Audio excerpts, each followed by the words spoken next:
meio desmotivada. Então, bora lá. A minha primeira fase escolar foi muito boa.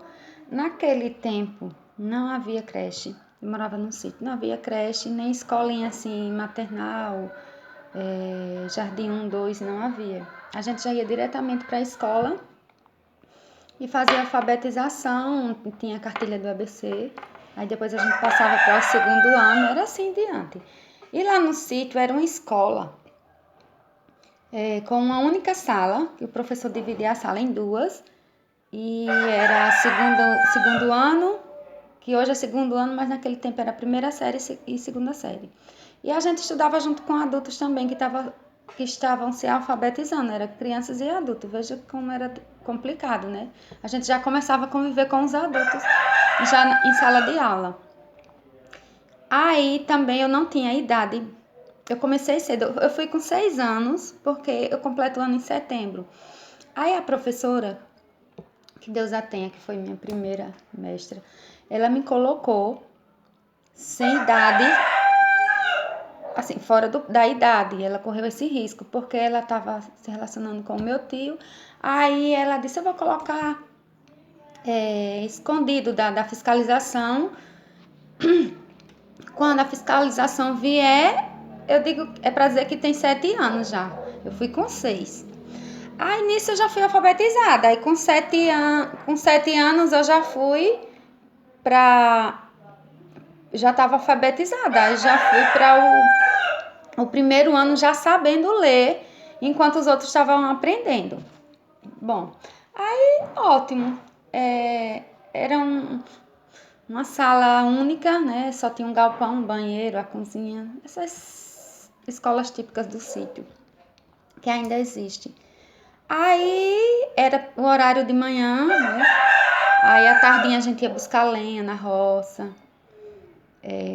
No segundo horário eu tirava um tempinho para brincar. Aí também ia para a roça. Aí eu não tive infância, assim. Meus momentos de brincadeira eram poucos, porque também eu convivi com meus avós, não com meus irmãos. Eu não tinha criança para brincar.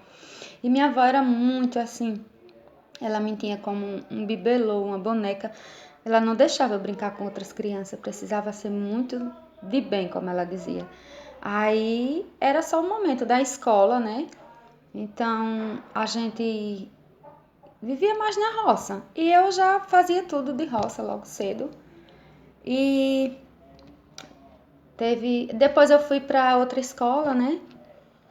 Mas aconteceram umas coisas na minha infância muito difíceis, muito triste, né? Eu passei por momentos de escassez. Meu avô já idoso, não podia trabalhar. Minha avó era quem era o homem da casa. E ela já foi a terceira esposa do meu avô, porque ele ficou viúvo, né, 2 vezes. E ela era muito mais nova do que ele, muito, muito. E ela trabalhava ele é aposentado, não podia trabalhar muito, só no roçado dele, né? Às vezes nem podia. Aí ela ia trabalhar fora, porque ele só entendia assim da agricultura.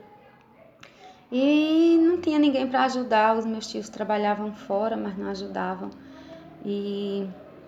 Mas me incentivavam muito a estudar, porque minha mãe não estudou, meus tios estudaram assim, tipo, só para saber assinar o nome. Minha mãe nenhum nome sabe. E eles me incentivavam, meus avós, a estudar, os meus tios ensinavam.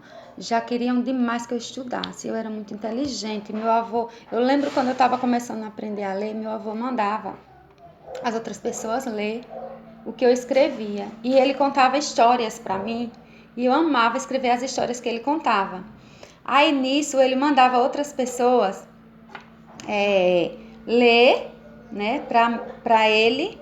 Aí nisso ele sabia que eu estava bem adiantada, bem inteligente. Aí ele me elogiava. Aí as pessoas já diziam assim, né, é muito inteligente, tem que estudar, ela é muito inteligente, já sabe ler. Então tudo antes do tempo eu já ia aprendendo. Aí teve momentos assim muito difíceis. Eu tinha 2 tios que eram solteiros. Eles trabalhavam fora, mas no final de semana eles estavam em casa. Aí tinha o mais novo e tinha o mais velho. Os dois já não existem mais aqui nesse mundo.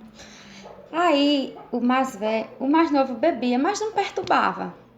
Mas o mais velho bebia e ficava simplesmente louco, louco. Ele perturbava demais. Eu me lembro que eu tive fases da minha infância muito difícil. Aí a minha avó, muitas das vezes ia dormir na casa de outras pessoas, porque ele perturbava a noite toda, ele não deixava ninguém dormir. Aí perturbava com o outro, se os dois bebiam no mesmo dia, pronto. Aí ele ia bater no outro. E eu cresci vendo isso. Não cresci vendo violência dos meus avós, que meus avós não brigavam, meu avô nunca bebeu, minha avó não bebia. Mas meu avô é um homem muito de bem, ficava muito doente por causa disso. Muitas das vezes meu avô ia parar no hospital, sangrando do nariz, por conta do meu tio. E assim era a vida dele. E o mais novo foi assassinado. Eu tinha uns 9 anos de idade por aí. Ele foi assassinado. Ele tinha 22 anos. E se me perguntam o porquê, nós não sabemos assim exato porquê. Não foi um motivo.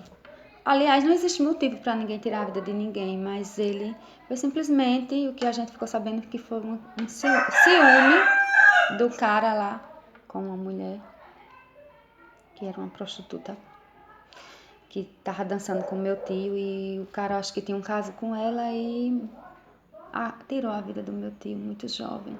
Eu lembro que foi de madrugada que vieram dar a notícia, foi muito triste. Meu avô estava se recuperando de um problema na perna que o animal, quando ele ia na carroça para a feira, o animal deu um coice e quebrou a perna dele. E ele estava se recuperando, tinha poucos, acho que tinha 2 meses. Ele não podia andar. E a minha avó ficou louca, louca, louca, desequilibrada. Para ela foi um choque, quando eu me lembro das cenas. Aí nisso a gente saiu do sítio para vir morar na cidade, por conta que ficaram muito desgostosos. E a minha tia mais velha resolveu trocar a terrinha lá numa casinha na cidade, para ficar mais perto dela, para ela poder cuidar do meu avô e tudo mais. Eu lembro que meu avô, ele nunca se recuperou desse baque. Ele ficou muito abatido. Ele não voltou a andar, ele já tinha 84 anos. Aí 1 ano depois ele faleceu. Eu creio que mexeu muito com o psicológico dele, problema de saúde. Aí ficou só eu e minha avó. Eu tinha 13 anos de idade quando meu avô faleceu.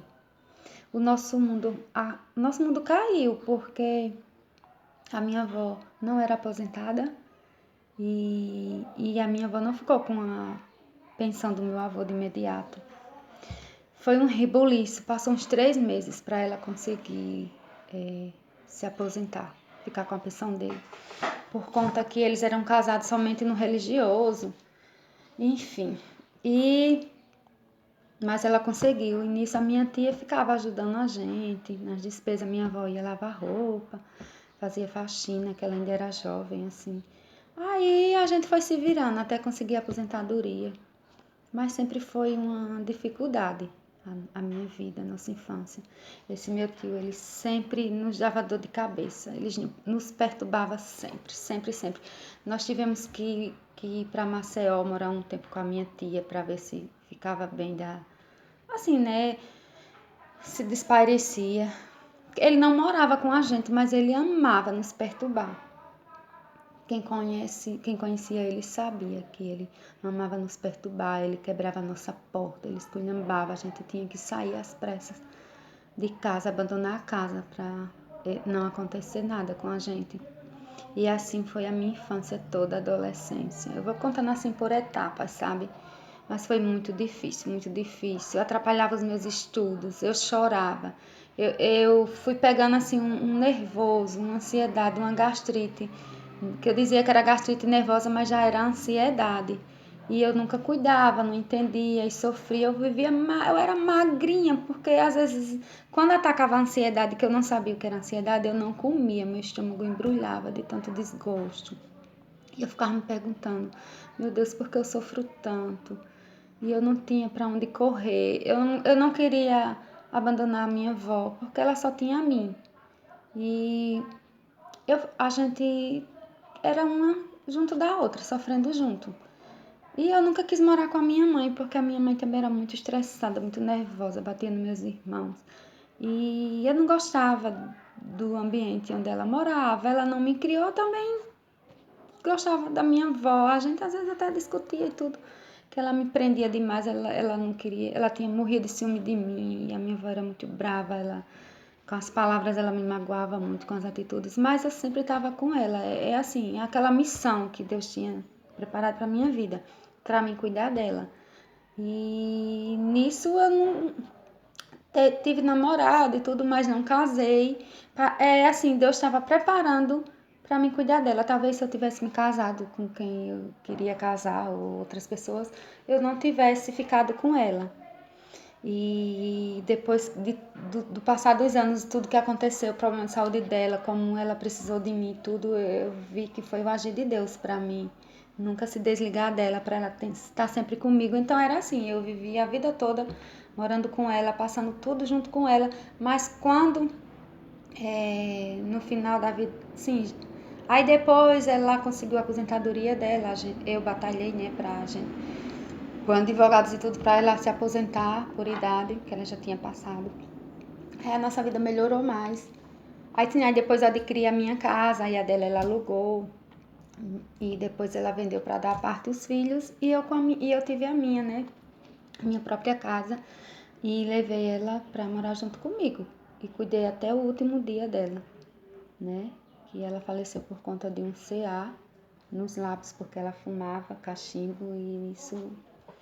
Fizemos tudo, quimioterapia, mas não teve jeito, a idade também. Ela acabou que teve